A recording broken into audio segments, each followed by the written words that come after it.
right, welcome back. Today we are going to continue our work using the house on Mango Street. Last week we were introduced to Esperanza and the community of Mango Street.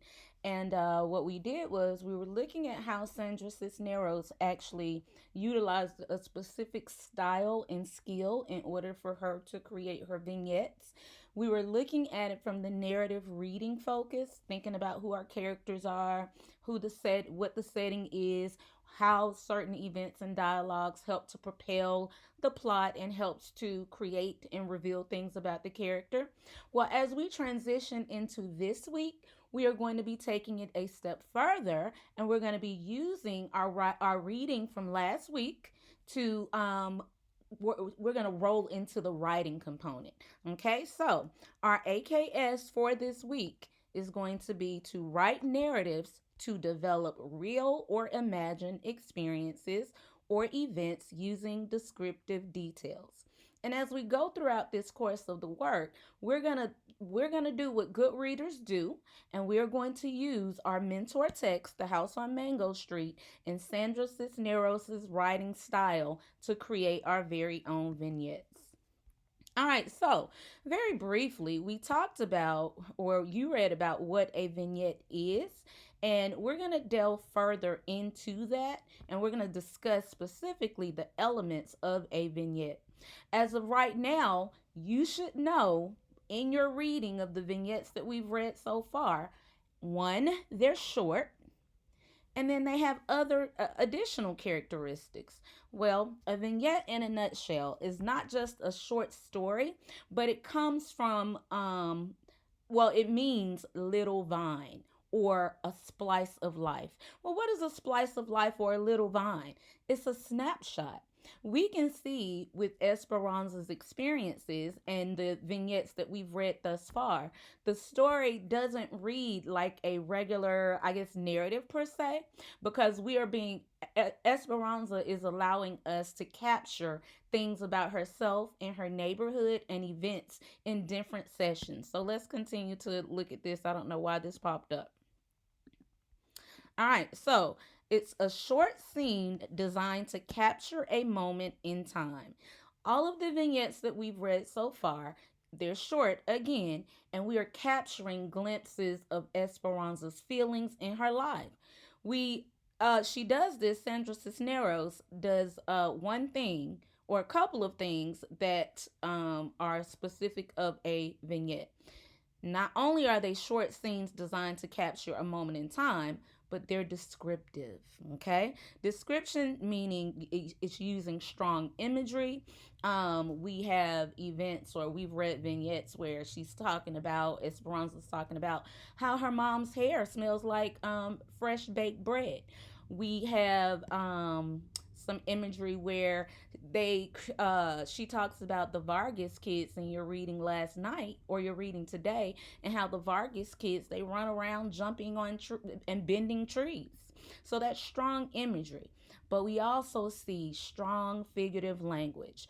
The vignettes, if you pay attention to them, they kind of read like a song. They go in and out, in and out. Lots of similes and metaphors. Esperanza's name is like mud. It's like a muddy number. It's like a muddy color. It's like the number nine. There we see similes. And the last characteristic or element of a vignette is that it creates an atmosphere around a character, an incident, an emotion, or a place. Even though we have not finished our reading of the house on Mango Street, you should be able to agree that in all of the vignettes that we've read, we've learned about our character, Esperanza. We've learned about an event, several events. Her moving. We also learn about what else? Just several of events. The moving, how the kids are bad. We had the scene with Louis when he I'm looking for something and can't find it. But when he got arrested, emotions, how Esperanza felt having to move and being disappointed about the house on Mango Street, as well as how she feels about her name, and then a place, Mango Street itself, the house on Mango Street itself. So it's not a story with a definable plot, but it's like a vignette pulls different details out of a person's life. So that's what you're going to be challenged to do. And you're going to be doing that by writing your own vignette. Eventually, we're going to add on to the vignettes, but right now, you're going to focus on the vignette, My Name. And what you're going to see is there are a couple of things that when you're thinking about your name and you're thinking about, okay, well, where do I start? There are a couple of questions that you need to focus on. What's the story behind your name? So you probably need to talk to someone if you've never done it, and you need to ask them, hey, how did you come up with my name? Figure out the story behind that. Another idea, what people, places, events, things, or ideas do you associate with your name? Again, Esperanza associated her name being a muddy color. She associated it with her grandmother being a horse of a woman. She associated it with loneliness, not being one of the women to have her elbows on the shelf as she looked out the window. Do you feel like your name represents who you are? As we read Esperanza's My Name, she said that she wanted to be coined ZZ the X. That was one of the names that she'd rather had. And then finally, do you wish you had been named something else? And again, that answers that question about Esperanza. Now, these are only guiding questions. If there's anything else that you would like to add that you feel like is important for you creating a creative vignette that helps us learn the story of your name, you are absolutely welcome. All right. So I am going to model, and I don't want you to see that yet. I'm going to model my vignette about my name. And this is real stuff. You should be very entertained because I know when we were actually in school, many of you asked me how to pronounce it, and I would say Mrs. Bowen. So this is the real story behind my name, and you're going to see me using all of these descriptions, and you're also going to see embedded in my story me addressing each one of these questions. But what you're also going to see, which I need for you to pay attention to, is that I'm not just answering these questions, I'm weaving it in a narrative form. Okay, so we're not going to be like my name reminds me of Six Flags. No, I don't like my name. No, I don't wish that I had been named something else. We're not going to do that because remember, our AKS is requiring us to use narrative elements. So let's look at mine. My name, Mignon. Minion or Mininon, that's the grating sound of the mispronunciation of my name. Instead of rolling off the tongue like sweet honey from a honeycomb, it's butchered like cattle at a meat market. How do you pronounce your name? They asked. Mignon, silent N, as in the most expensive piece of steak on the menu, filet mignon. My name was born in France. It is their adjective and means gentle or petite. My mother, who took French in high school, fell in love with the adjective and decided that she would never allow it to leave her. Much like the little LV sprinkled all around a Louis Vuitton bag, she slapped the 7 letters Mignon all over her firstborn daughter. My only question for her is, why did you change the spelling? But when the French pronounce it, it becomes the soft settling strum of a violin string. In French, it is Mignon. My mother decided Minyon. Too noisy, too many N's. When my name stares at me on paper, it yells. In high school, I officially decided to divorce my name and told friends to call me Michelle, my middle name. Easy, common, simple. Today, I have embraced every letter of my name. It inspired me to take French as a second language all throughout high school and college. I fell in love with the origin of my name and once considered becoming a French ambassador in the U.S. Embassy. My new love affair with my name encouraged me to travel to its land of origin, France.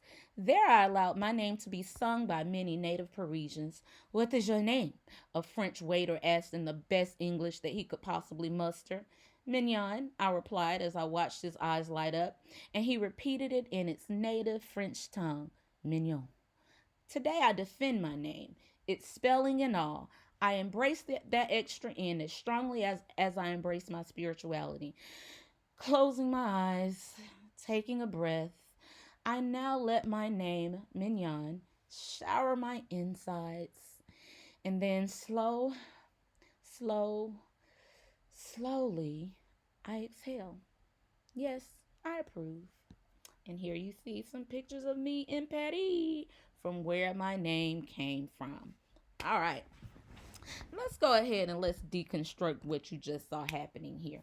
Okay, we're just going to go over some of the tools that I used in order to fulfill the characteristics of a good vignette. I started off with that's the grating sound. To grate means to press into. That creates a sound of just gnashing. It's a very negative feeling, and I wanted that to come out with how I felt about my name. Then we had instead of rolling off the tongue like sweet honey from a honeycomb, it's butchered like cattle at a meat market. A simile. I'm comparing to how people say my name. It should be like honey. My name should be sweet. It should be spoken gently. It should have passion. But instead, when people butcher it, calling me minion or mini nun, it's like going to a meat market and watching the cattle get slaughtered. Okay? And I express that in my use of simile. All right. This is my favorite one because I imagine, you know how you have the LV, the Louis Vuitton purses, and how the LVs are everywhere. It doesn't even have to be a purse. It could be a wallet, it could be a belt, but those LVs are everywhere. So I alluded to LV. I said, much like the little LV sprinkled all around a Louis Vuitton bag. Okay, so I'm comparing my name, a simile, much like, to the placing of my name and my mother putting it on me. I compare it to how the LVs are all just all over the Louis Vuitton bag, and I emphasized it, and I didn't highlight this here, but notice the imagery. It appeals to the sense of sound. She slapped the 7 letters, not she just placed. But I wanted to show how I felt with her naming me that, and it's almost like she forced it upon me with force. And then finally, personification. And I honestly felt like when my name stared at me on paper, it is yelling. It's all of the ends. We know that paper names can't yell. Okay, so I personified it. All right, so here you see an example of me doing the things that we mentioned in the previous slide. It's a short scene. I captured my name, very descriptive with imagery, figurative language, and then it's capturing things about me, a character, as well as my emotions. All right, let's take it a step further. So, what do we notice? How does this all fit in with these bullet points? So, what are some? Because I should walk away knowing a lot about your name. So, what people, places, events, things, or ideas that I associate my name with? I specifically associated it in the beginning with butchered meat. Although I wanted it to sound like dripping honey from a honeycomb, and most prevalently, I associated it with France. What was the story behind my name? My mother took French and loved it. It's an adjective for gentle or small. And then how did I feel about my name? I used to hate it, but now I embrace it. And then had I ever wished that I was named something else? And I did. I answered it. I said in high school, call me Michelle, but I don't feel like that now. So what I want you to really see is that what I did was I strategically answered these questions, but I did it in a narrative way. I did it poetically. And the poetic nature comes from the use of imagery, word choice, figurative language. Okay, that was the work that you had to do today when you had to analyze the figurative language from those vignettes, and you had to analyze the impact, because you want to have impact. You want your name and the representation of your name to have a surface feeling, but then to go deeper. Okay. All right, so your independent practice. This is what you're going to be working on for the rest of the week. We will be doing a rough draft, and then you are going to get my feedback and you'll be responsible for perfecting it. So it says, today you will write a vignette entitled My Name. Your vignette must include, like mine, even though mine was on 2 slides, you will see that I have 3 paragraphs. Okay, and when you're typing it up, you need to make sure it is a full page. It needs to have strong imagery that appeals to the 5 senses and at least 3 similes and or metaphors or any other type of figurative language that you would like to apply. I want you to consider these think questions just like I did as you're writing, as anything else or anything else you would like to include. Your rough draft will be due on Wednesday by 11:59 p.m. You will find those specific directions in the Google Classroom, and I will also upload some other samples in order to guide you. Happy writing. I will see you tomorrow in our study session.